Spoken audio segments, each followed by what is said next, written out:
Good evening. The important thing is I made it. So on the way, we are worried that maybe we'll be terribly late, but at least not too late. We'll get here. So I'm delighted, and I get very jealous when I come in front of young people.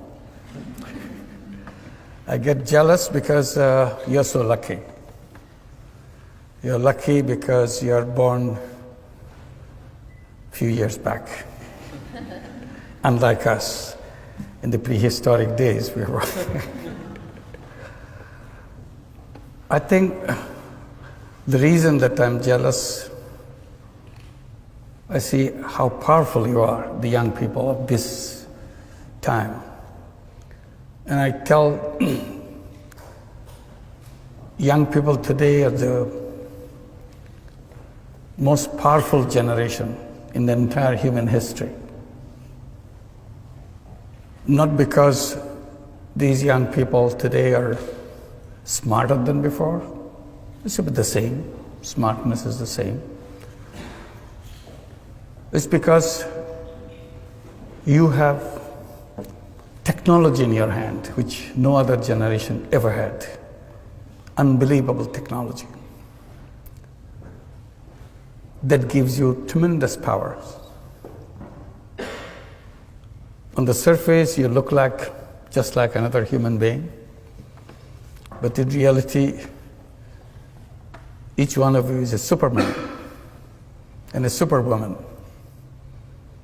because of the power you get from the technology. So technology is an issue for me, excites me completely. People usually tell young people that you are the leader of the future. That's the standard way, say leader of the future.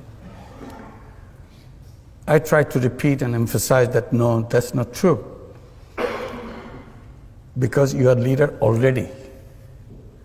So you don't have to wait for the future to become leader. A 15-year-old today is more powerful than probably 35-year-old of other generations. So what do you do with that power? That's the issue I raise. Because if you're not using that power, that will be wasted. So first, to feel that you have that power, the amazing power that no other generation in history ever had, and decide how you're going to make use of it. My story begins not about power. My story begins with frustrations.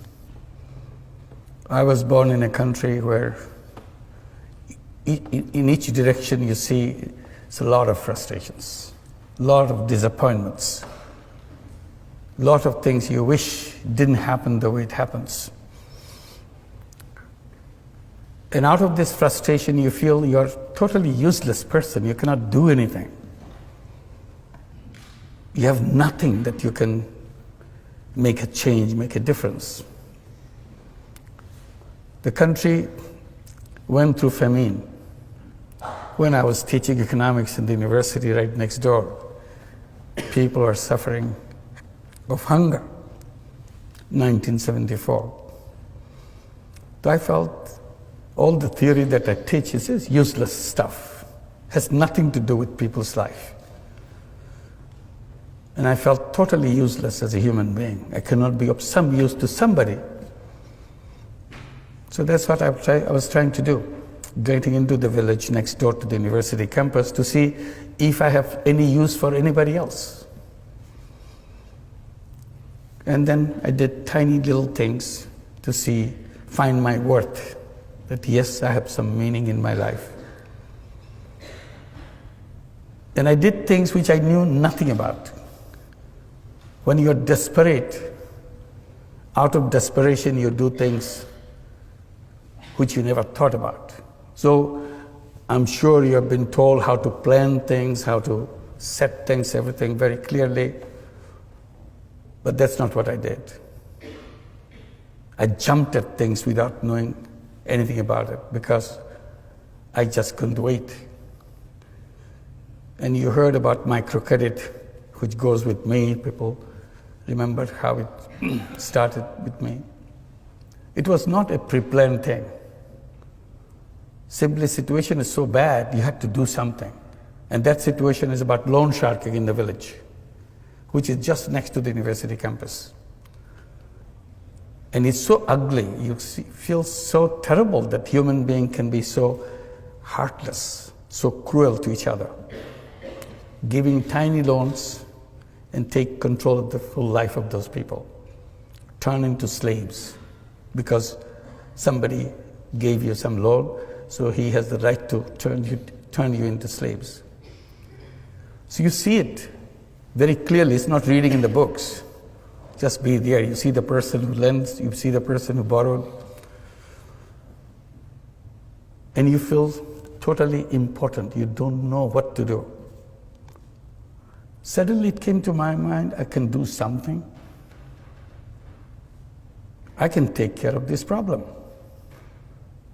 It may be a global problem, who cares? But all I see, these people here, and I can solve the problem for these few people. The idea is, why don't I lend the money myself?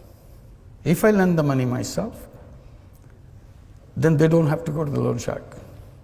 And the problem is solved for these people. And that's exactly what I did. I started lending money from out of my pocket. It's not a planned thing, calculated thing. And that's the beginning of the whole story of lending money. Then the battle became with the banks. They will not open their door because I ran out of my money because it became so popular. Everybody wanted to borrow money. Who doesn't? And in the process, I exhausted all my money. So I thought, why don't I go to the bank and let them do this? They refused.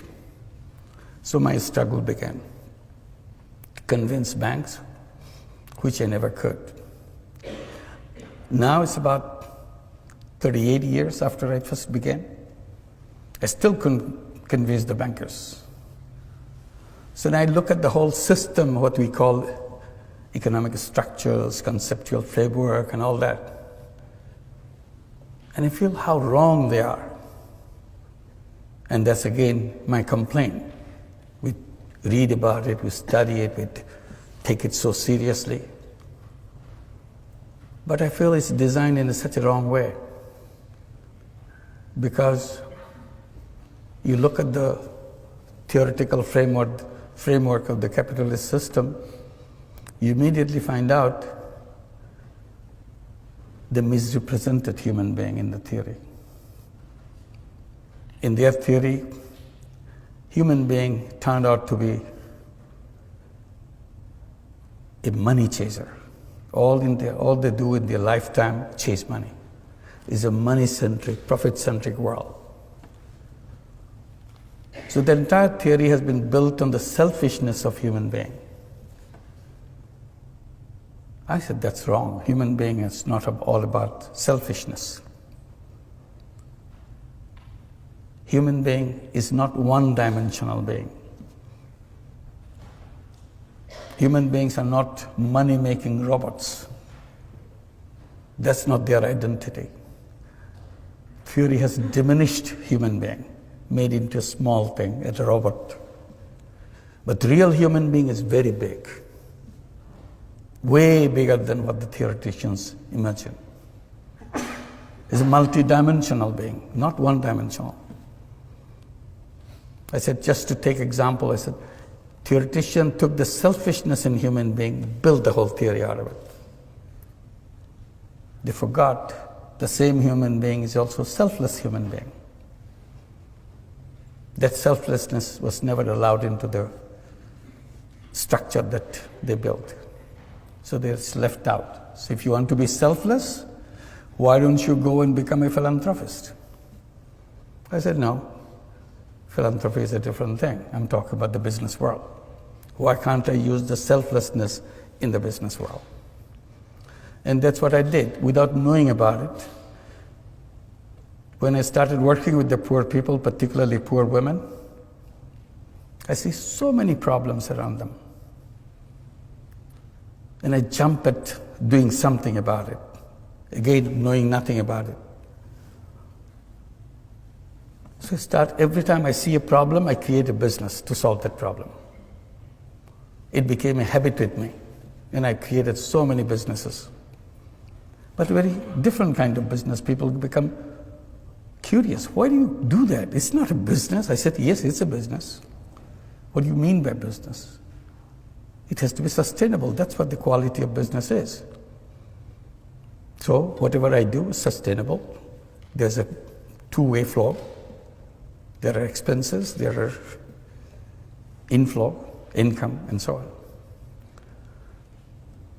And I call them social business. That's the story that took turn. One is the microcredit part, and another is the social business part. And I created a lot of those social businesses. Then something happened when we are trying to get all the young people from Grameen families. We have 8.5 million families in Grameen, all poor families. We gave them all the encouragement to go to school because their parents are absolutely literate, all of them. We said illiteracy stops with their parents' generation. Second generation coming out in the Grameen families must be literate. We did everything possible to make sure it happens, and it happened. We sent them to school. We gave them scholarships. We gave them all kinds of encouragement, and then started giving education loans so that they can go to the higher education. As they start coming back from schools with higher education, they get very frustrated. Where's my job? There's no job in Bangladesh. Very difficult for a poor young man or a young woman to find a job. In the beginning, I have no answer to that question, where is my job? Then I turned the question into another question. The moment say, we don't have jobs, what do we do? And I said, who said you have to have a job? Did your school tell you that you have to have a job? Did your teacher tell you? Did your textbook tell you that you have to have a job? How did this idea of job got into your head? They get very puzzled. Aren't you supposed to have a job? I said, you are young people of this generation. You're lucky young people. Job is an old-fashioned idea. People who didn't know anything, they thought about the jobs. The real human beings don't run after jobs because it's an artificial thing. Job is an artificial thing. Real human being is a go-getter. Real human being is an entrepreneur. It's in the DNA, it's in the blood. But somehow theory pushed them into wrong direction. Seek jobs. I said, you change your mind. Tell yourself again and again, every time you get a chance, I'm not a job seeker, I'm a job creator. And be a job creator. Think like a job creator. Behave like a job creator. As a job seeker, you become small. You are at the mercy of somebody else. As a job giver, you are at the top. Why should you have a job? To start your life as a creative human being, full of energy, full of capacity. Start at the very bottom. Nobody gives you a job at the top. It gives you at the bottom, no matter what it is. So all this energy, all this creative power is squeezed into tiny little thing to find a little job. Do the routine things. That's not the destiny of a young man, young woman.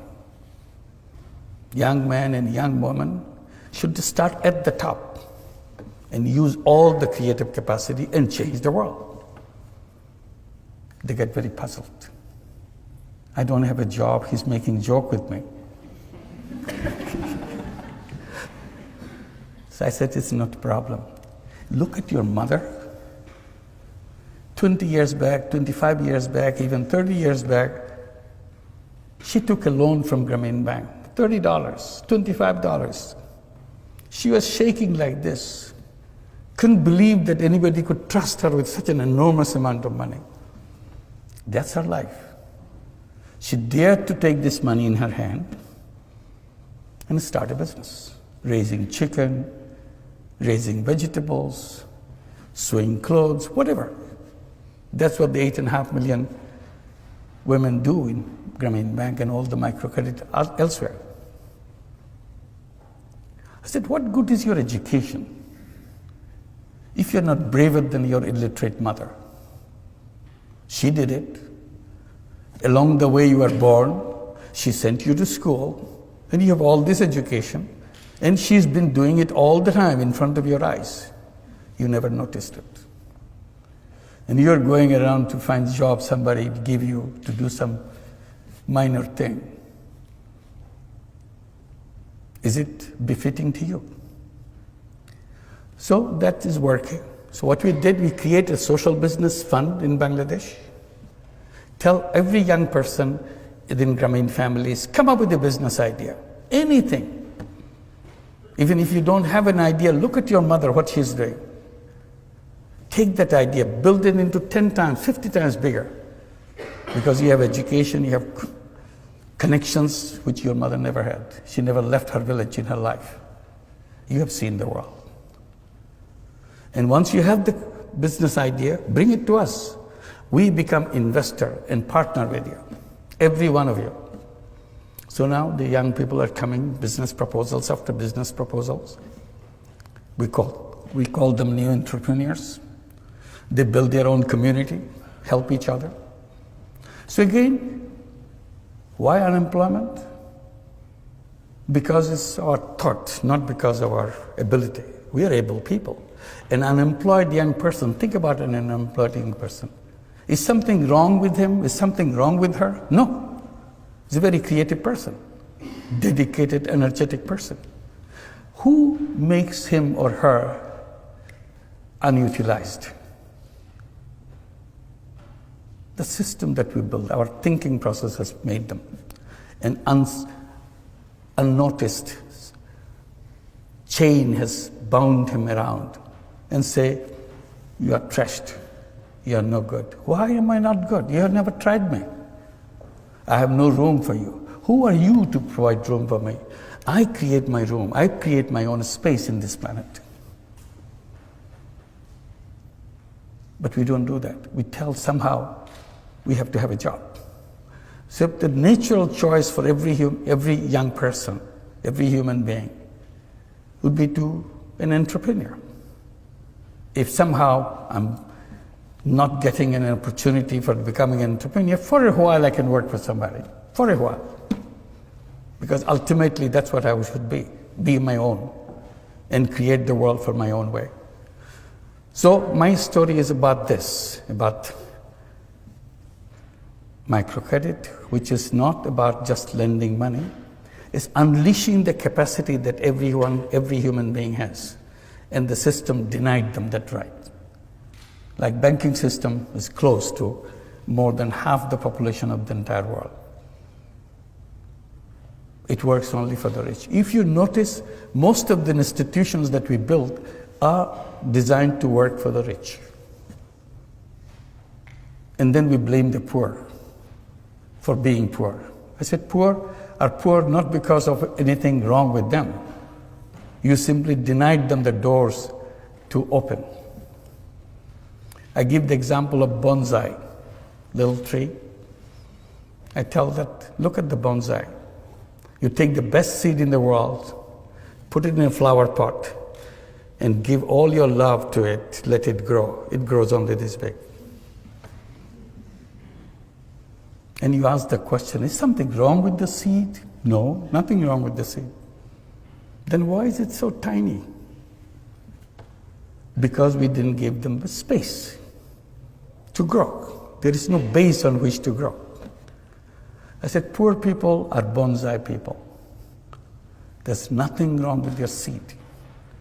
Simply, we didn't create a society to give them the base on which to grow.